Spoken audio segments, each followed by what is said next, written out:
Hey, what's up guys? Welcome to another Divicati video. Really appreciate you spending your precious time with us here today.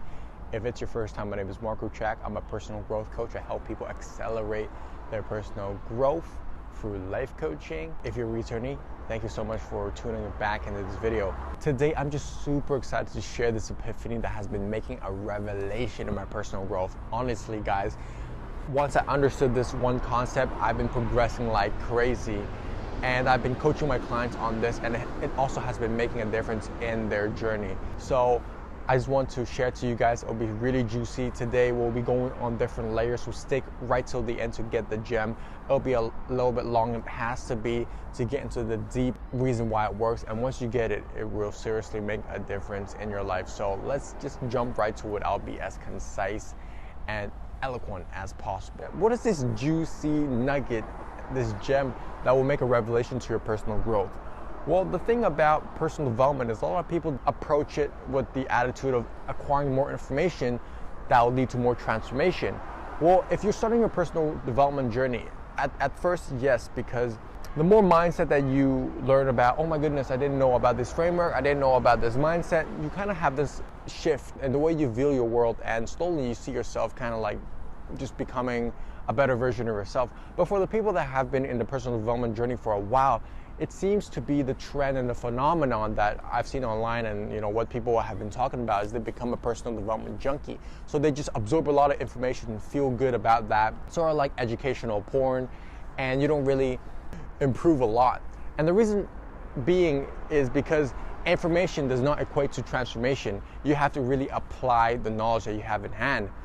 But the thing about applying the knowledge, once you picked all the low-hanging fruits, right, the really big transformation requires you to really put in massive action. And massive action requires you to get out of your comfort zone. And it's not very easy to get out of your comfort zone. You have to face your feelings, you have to face your demons, you really have to dig deep into yourself, do a lot of hard inner work, do the things that you're uncomfortable to get that transformation that you're looking for. And so I feel like a lot of people, including myself in the past, right, is being stuck in just really diving deep into your fear and just applying that information. That's one part, like that's one-off things that you need to do, but also just being consistent and showing up consistently as your best self in order to do the things that you need to do to get to the place that you need to be. So the key to lasting transformation and continuous transformation is to become your higher self, so you are in the most conscious state of being, to apply the things that you inherently know to get you the result that you need. So what I mean by being a higher version, well, the thing you have to understand is for every one of us, we have our higher self and our lower self. Our higher self is a version of us that is pulled by love, excellence, gratitude, appreciation, motivation, purpose, all these really high virtues, high vibrational feelings, emotional thoughts. And the lower self is someone that is in fear, judgment, doubt, jealousy, right? All these lower vibrational thoughts and feelings. So my question to you is, which version of yourself are you being more often, the higher or the lower? If you're being the higher often, if you're just embodying that spirit, that feeling, those thoughts, naturally you would have that inspiration, have that self-leadership to apply and do whatever you need to do to give you the transformation that you desire. So the key here for me to you is not to give you another framework, not to give you another mental model or like a software, but to upgrade your processing capacity and having that self-leadership to apply whatever mental models that you already inherently know, whatever software that you already have. Obviously, there's benefits for improving the software, but for most people, it's the processing capacity that is lacking. So let's focus on upgrading the process capacity, and let's jump into how to do that, okay? So in my coaching program, I guide clients to optimize the 3 essential parts of who we are, and that is our mind, body, and soul. Once you optimize these 3 components, then it will elevate our mental capacity. It will be a lot to cover 3 components in one video. So today I'll just focus on covering the first part of the mind, but just knowing this small little part will still make a big difference. So strategically, why do we focus on the mind first? Because all creation comes from the mind in the form of thought. A lot of the problems that we have in our lives are actually imaginary problems. These are not immediate problems that we are facing right now. It's not like a lion eating our ass right now and we've solved that. It's more like in a form of a worry in the future, a form of doubt in the future. And when we entertain those thoughts, it actually drags our energy and our vibrational down. So since a lot of the problems originate in the mind, it makes sense to tackle the mind first. And once you get this part straight, it'll improve the way you feel and also improve the way you show up for your actionables. It's also very important to understand the thinking, feeling, action loop. The accumulation of feelings would affect how we feel. So if you think more positive thoughts, you feel more positively. And the accumulation of the feeling would dictate our emotional state.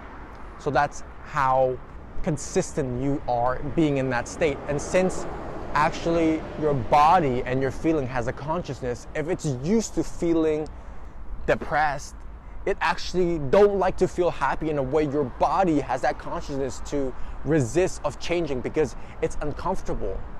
And the accumulation of your feelings would dictate whether you put in action or not, because if you are vibrating at a lower frequency, you actually have less energy and you don't feel like putting in action.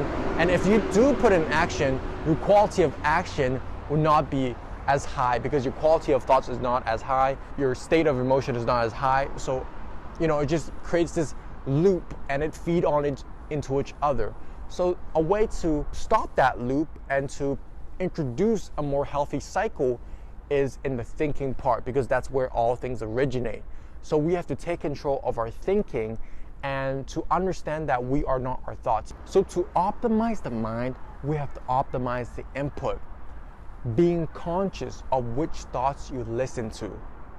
Because the thing is, there's a lot of thoughts that we have in our mind, right? Again, going back to the lower and higher self. So you are not this thought or that thought. The essence of who you are is the awareness of the thoughts and the chooser of which thought to direct your awareness to. So again, you are not your positive or negative thoughts. You are the awareness of the thoughts and the chooser of which thought to direct your attention to. And this is very key, because in the past I used to always think, oh my goodness, like how do I really feel? Which thought am I really? And none of your thoughts, you become more of the thoughts you choose to accept and act onto. So if you listen more to positive thoughts, you become more of that self and you embody that. You become more of that. So it's vital to understand which thoughts you are constantly listening to and which thoughts are actually driving your operating system. Which software are you loading? And every moment is a moment that you can shift a little bit towards the higher version of yourself and the lower version of yourself. Every thought is an opportunity to go towards the direction that you want to become. For example, if you wake up and the first thing you think about is like, oh my goodness, I hate my day, this day, I don't want to make my bed. But before, maybe you would automatically entertain that thoughts and believe that thoughts and just follow those thoughts. But you can also develop a new way to discern and to have the consciousness to actually step back on those thoughts and not entertain it automatically, and have the consciousness to pause and reflect and actually direct your attention to a more serving place. And that comes with the practice of mindfulness, able to slow down your brain, able to be aware of your brain and the thoughts that are in there, so that every time a new thoughts come in, instead of automatically entertaining that thought, you have the ability to just step back and actually say, hey, wait a minute, is this truly something that I want to entertain? Or do I want to shift my thought streams into a more serving place? Once you have that ability, now every time, let's say you don't feel like doing something, you have the ability to quickly shift your thoughts into a more serving direction so that you are actually running the show, not your subconscious mind, not your lower self running your show. You are actually in the driver's seat. You're actually being guided by your highest version of yourself. You know what I'm trying to say? So you always have the choice of which thoughts, which software you want to run in your brain.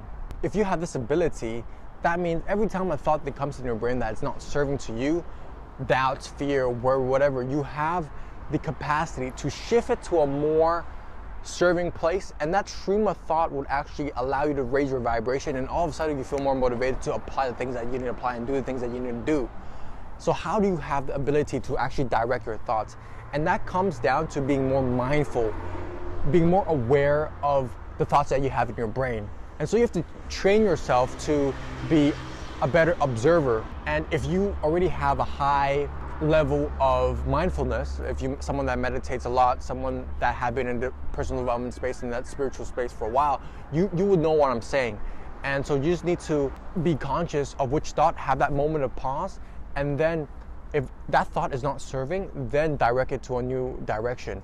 However, if you're someone that's just starting out and you need a little bit more mindfulness, here are some practical steps that you can apply every single day to increase that level of awareness so that you can be a better observer. And then once you're a better observer, then you can direct your thoughts better.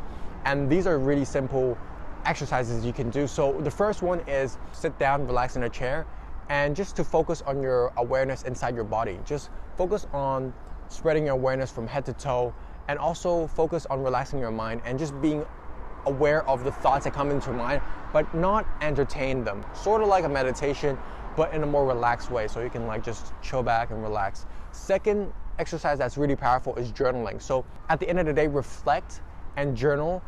If there was a specific situation that you didn't like about the day or an area that you can improve, just write down what was the situation, what was the thought that led you to that particular situation, and what did you do and what was the outcome. So this would allow you to develop the awareness of what are the thoughts that lead you to an outcome that you don't really like.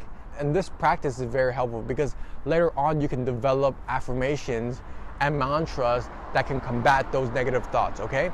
Last but not least is introduce mindfulness in every part of your life. What I mean by this is mindful walking, mindful eating, mindful breathing. Mindfulness is to just slow down your mind, quiet your mind, and just to focus your attention in one specific area. So if you're eating, just focus on the taste of the food, the texture of the food, the temperature of the food, and just having all your awareness and focus concentrated in one area. If you're walking, focus on the sensation of your ankles, your feet, the way your body moves, and not be distracted by anything else. So if you're able to train yourself to have your attention concentrated in a place for a long period of time, that will help you develop your mindfulness immensely, and that would help you become a better observer. So to wrap up a little bit, how can we accelerate our personal growth immensely?